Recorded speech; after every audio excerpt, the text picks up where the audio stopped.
Extrait numéro 115. Le sceau des prophètes.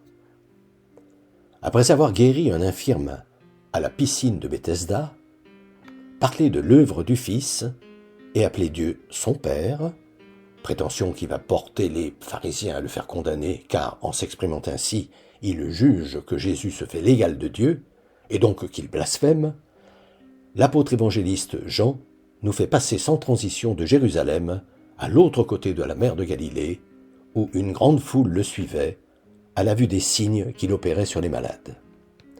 Une fois là, il nous dit « Jésus gravit la montagne, et il s'assit avec ses disciples. » S'ensuit alors l'épisode de la première multiplication des pains, puis de Jésus qui traverse à pied la mer de Galilée, de nuit, sur des flots déchaînés, et le lendemain, de la manière dont la foule, qui ne l'a pas vu s'en aller la veille, après être passé d'une rive à l'autre, le retrouve enfin et lui demande « Rabbi, quand es-tu arrivé ici ?»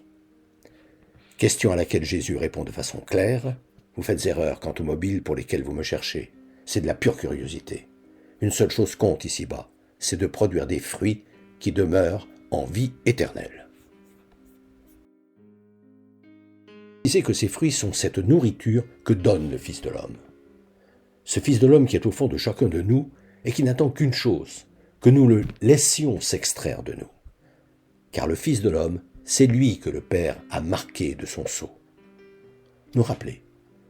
C'est en effet par la création de l'homme à l'image de Dieu, à son image, que le prophète qui a rédigé la Genèse a mis un terme à sa description de la création.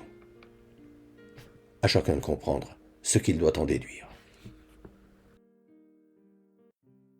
Depuis des années, environ une fois par mois, j'envoie une lettre d'information spirituelle à tout mon carnet d'adresses.